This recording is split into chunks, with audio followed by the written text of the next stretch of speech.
capítulo 10. Continuación de las manifestaciones de la rebelión del hombre. Tercero, los pensamientos.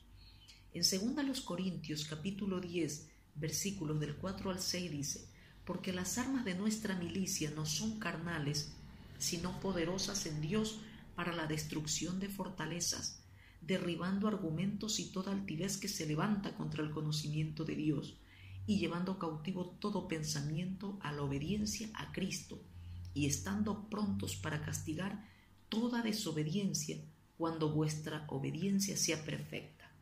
El nexo entre la razón y el pensamiento. El hombre manifiesta su rebelión no solo en la palabra y la razón, sino también en el pensamiento. Las palabras rebeldes provienen del razonamiento rebelde, y el razonamiento a su vez se origina en el pensamiento. Por eso el pensamiento es el factor dominante de la rebelión. Segunda a los Corintios, capítulo 10, versículos del 4 al 6, es uno de los pasajes más importantes de la Biblia, porque en estos versículos se señala especialmente el aspecto particular del hombre, en donde se requiere la obediencia a Cristo. El versículo 5 dice: llevando cautivo todo pensamiento a la obediencia a Cristo. Esto indica que la rebelión del hombre se halla fundamentalmente en su pensamiento. Pablo indica que debemos destruir argumentos y toda altivez que se levanta contra el conocimiento de Dios. Al hombre le gusta construir argumentos como fortalezas alrededor de su pensamiento. Sin embargo, es preciso destruir estos argumentos y llevar cautivo el pensamiento. Los argumentos deben ser desechados, pero el pensamiento devuelto. En la guerra espiritual es preciso tomar por asalto las fortalezas antes de poder llevar cautivo el pensamiento. Si no se desechan los argumentos, no hay ninguna posibilidad de llevar el pensamiento del hombre a la obediencia a Cristo.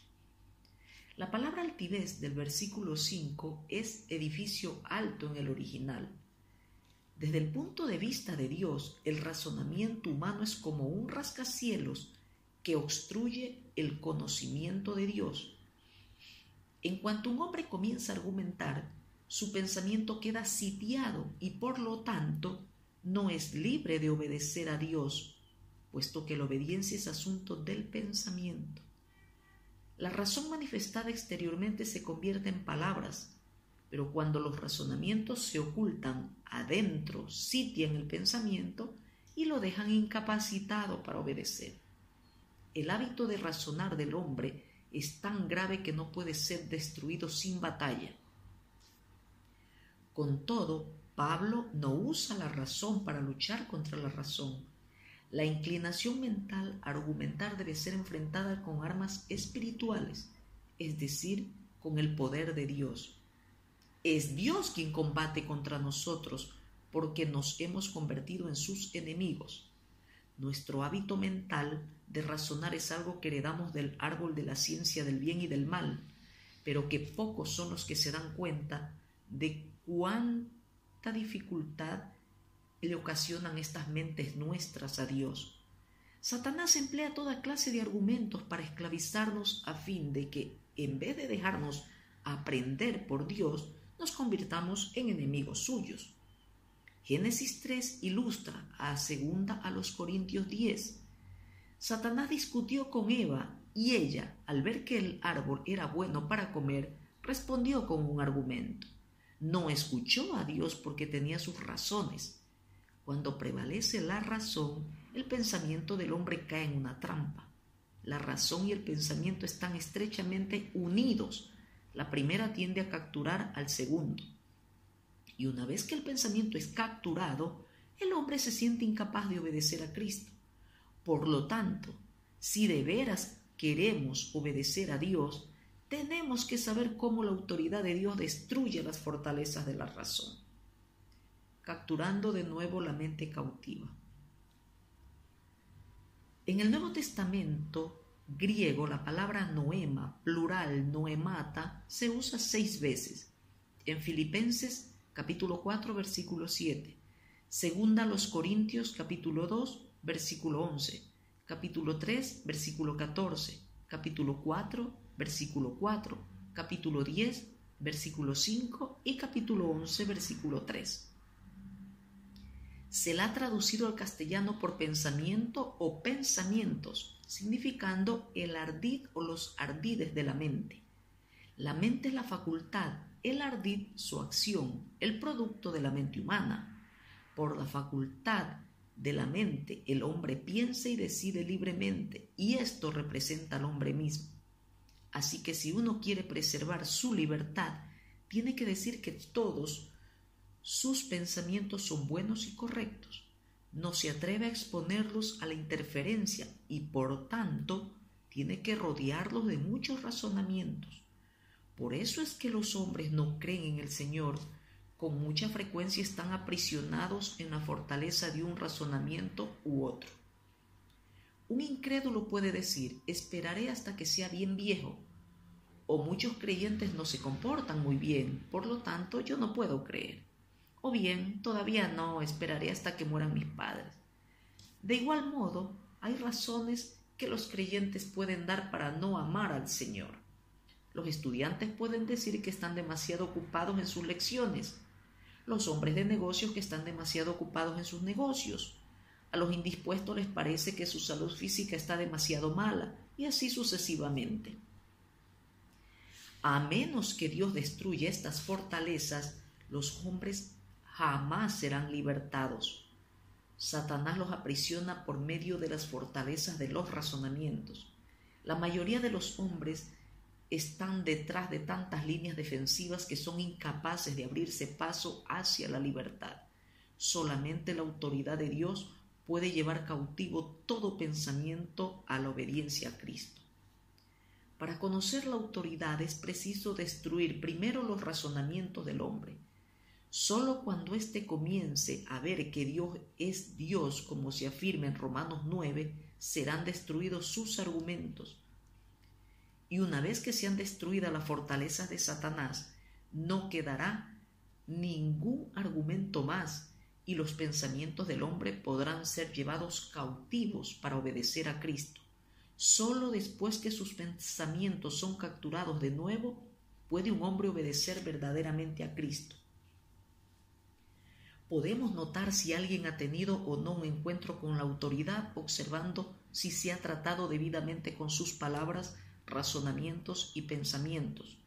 Una vez que uno tiene un encuentro con la autoridad de Dios, su lengua no se atreve a moverse libremente y sus razonamientos, y más que eso, sus pensamientos ya no se pueden expresar libremente tampoco.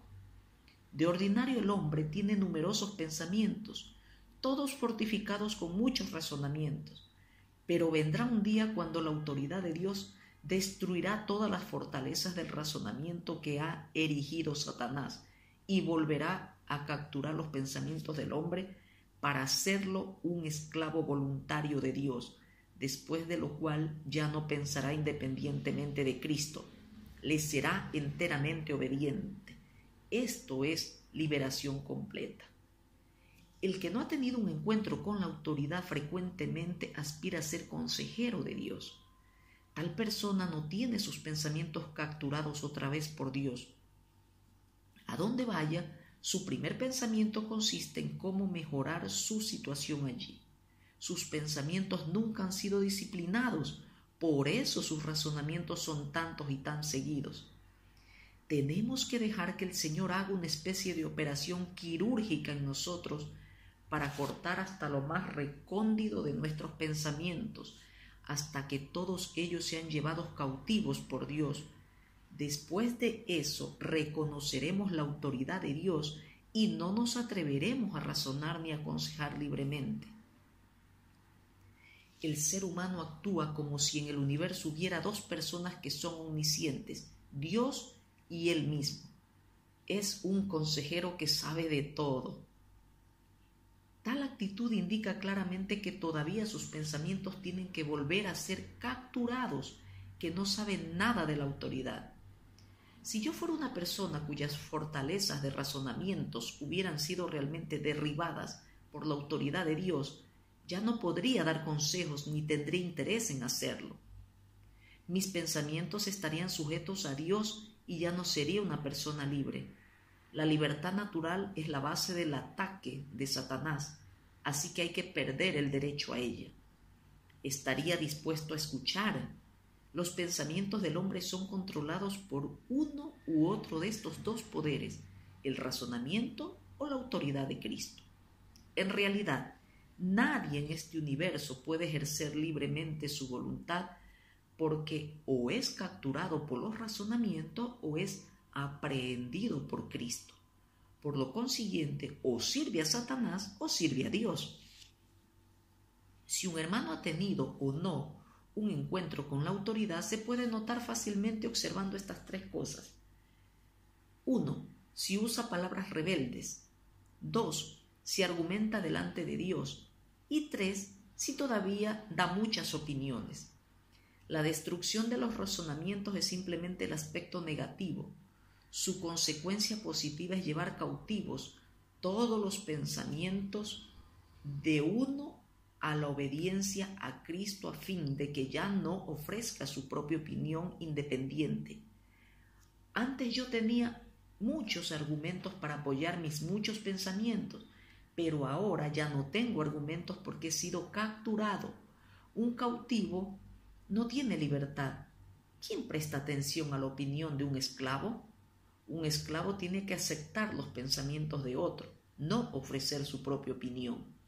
En consecuencia, los que somos capturados por Cristo estamos dispuestos a aceptar los pensamientos de Dios y no a dar nuestro propio consejo. Advertencias a los llenos de opiniones estrechas. Primero, Pablo. En lo natural, Pablo era una persona ingeniosa, capaz, sabia e inteligente. Siempre podía hallar una manera de hacer las cosas, tenía confianza y servía a Dios con todo entusiasmo. Pero mientras encabezaba un grupo de gente que se dirigía a Damasco para arrestar a los cristianos, de allí fue derribado en tierra por una gran luz. En el acto se desvanecieron todas sus intenciones, hábitos y capacidad. Ni volvió a Tarso ni regresó a Jerusalén. No solo había abandonado su misión en Damasco, sino que también había desechado todos los razonamientos con que la sustentaban. Muchos hay que cuando se topan con dificultades cambian de dirección, probando primero esta manera y luego aquella. Pero no importa qué hagan, todavía siguen en sus propios caminos e ideas. Son muy necios al no caer después de haber sido golpeados por Dios. Aunque Dios los haya batido en ese asunto particular, no serán afectados en cuanto a sus razonamientos y pensamientos. Por eso, muchos pueden tener cerrados sus caminos a Damasco, pero persistirán en seguir viaje a Tarso o Jerusalén. No fue así con Pablo. Una vez que fue golpeado, lo perdió todo. No pudo decir ni pensar en nada. No supo absolutamente nada. ¿Qué haré, Señor?, preguntó. Aquí hallamos a uno cuyos pensamientos han sido llevados cautivos por el Señor y que obedeció desde lo más íntimo de su corazón. Antes, fueran cuales fueran las circunstancias, Saulo de Tarso siempre asumía la dirección, pero ahora, habiendo tenido un encuentro con la autoridad de Dios, se le perdieron a Pablo sus opiniones.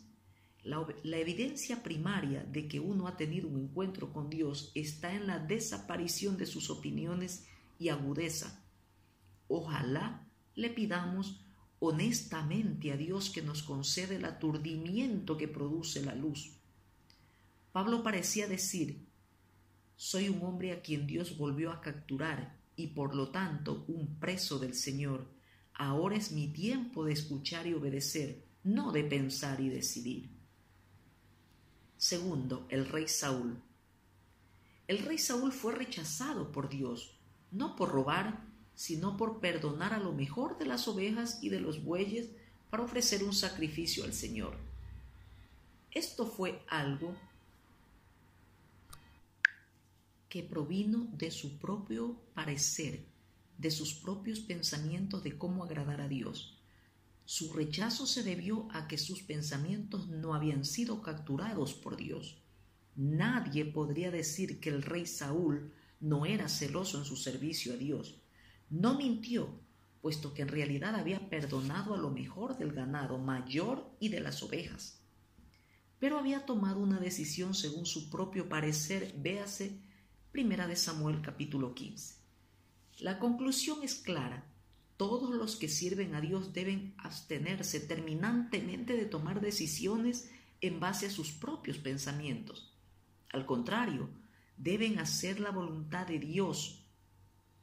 A la expectativa deben decir: Señor, ¿qué quieres que yo haga? Decir más sería totalmente impropio. El obedecer es mejor que los sacrificios. Los hombres no tienen absolutamente ningún derecho de aconsejar a Dios. Cuando el rey Saúl vio a esas ovejas y ganado mayor, quiso perdonarlos para ofrecerlos en sacrificio. Puede que su corazón hubiera estado allegado a Dios. Sin embargo, Saúl era deficiente en el espíritu de obediencia. Un corazón allegado a Dios no puede reemplazar a la actitud de no atreverse a decir nada. Una ofrenda de animales engordados no puede sustituir al hecho de no dar ninguna opinión, porque el rey Saúl rehusó destruir a todos los amalecitas con sus ovejas y ganado mayor como Dios había mandado. Tuvo que ser muerto por un amalecita, terminando de este modo su gobierno. Todos los que, basados en su propio parecer, perdonen a los amalecitas, serán muertos finalmente por un amalecita. Tercero, Nadab y Abiú. Nadab y Abiú se rebelaron en el asunto de la ofrenda, porque no estaban sujetos a la autoridad de su padre. Ellos trataron de aplicar sus propios pensamientos. De este modo pecaron contra Dios ofreciendo fuego extraño. Así también ofendieron la administración de Dios. Aunque no hablaron una sola palabra ni dieron razones, quemaron, sin embargo, incienso según su propia opinión y parecer. Tal servicio lo consideraban como hacer algo bueno, y si erraban, solo sería errar en materia de hacer algo bueno, a saber, servir a Dios. Ellos creían que tal pecado era insignificante, pero ignoraban que Dios los rechazaría al instante y que los castigaría con la muerte. El testimonio del reino se da por medio de la obediencia. Dios no mira con cuánto fervor predicamos el Evangelio ni con qué buena voluntad sufrimos por él. Más bien parece mirar qué obedientes somos. El reino de Dios comienza cuando hay absoluta obediencia a Dios, cuando no se da ninguna opinión, ni se esgrimen argumentos, ni se murmura, ni se denigra. Desde la creación del mundo, Dios está esperando que llegue este glorioso día. Aunque tiene a su Hijo primogénito, quien es las primicias de la obediencia, espera, sin embargo, que sus muchos hijos sean como el primogénito. Donde quiera que haya en esta tierra una iglesia que de veras obedezca a la autoridad de Dios, allí estará también el testimonio del reino y allí será derrotado. Asimismo, Satanás. Satanás no tiene temor de lo que hagamos con tal que actuemos según el principio de la rebelión. Lo único que hace es reírse en secreto cuando hacemos las cosas según nuestras propias ideas. La ley mosaica establecía que el arca debía ser llevada por los levitas, pero los filisteos la devolvieron poniéndola en una carreta tirada por 2 vacas. David, al transportar el arca a su ciudad, no consultó a Dios. En vez de eso, actuó según su propio parecer y ordenó que el arca fuera llevada en una carreta. Pero los bueyes tropezaron y el arca comenzó a caer. En ese momento, Usa extendió su mano al arca de Dios y la sostuvo. En el acto cayó muerto, herido por la mano de Dios. Aun cuando el arca no hubiera caído, no estaba sobre los hombros de los levitas, que era donde debía estar, sino en una carreta. En una época anterior, cuando los levitas llevaron el arca a través del río Jordán, ésta estuvo bien segura a pesar del desbordamiento del río. El contraste nos muestra que Dios quiere que le obedezcamos, no que le indiquemos cuáles son nuestras ideas. Dios tiene que despojarnos antes de poder hacer su voluntad sin interferencia alguna. Si introducimos los pensamientos del hombre, el camino del servicio quedará cerrado para siempre. Es preciso que Dios gobierne y que los hombres no den consejos. En consecuencia, hay que desechar totalmente los pensamientos del hombre. En tiempos pasados hallábamos la libertad en vivir por nosotros mismos. Ahora hallamos la verdadera libertad en el hecho de que Dios capturó de nuevo nuestros pensamientos a la obediencia a Cristo.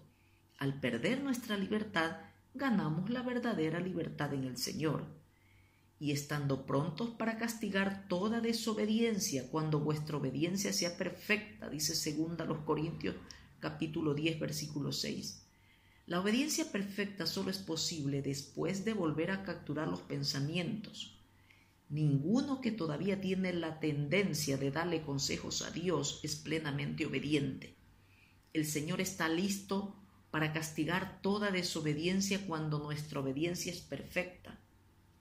Si como compañía de creyentes podemos convertirnos tan completamente como para obedecer a Dios en forma absoluta, teniendo temor de nuestras propias ideas y opiniones, entonces sí que podrá Dios manifestar su autoridad en la tierra. ¿Cómo podemos esperar que el mundo sea obediente si la iglesia no obedece? Una iglesia desobediente no puede esperar que los incrédulos obedezcan al Evangelio, pero con una iglesia obediente llegará también la obediencia al Evangelio.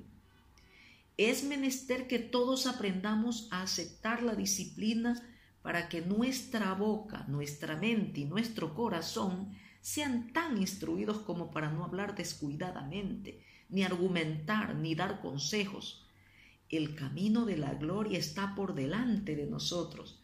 Dios manifestará su autoridad en esta tierra.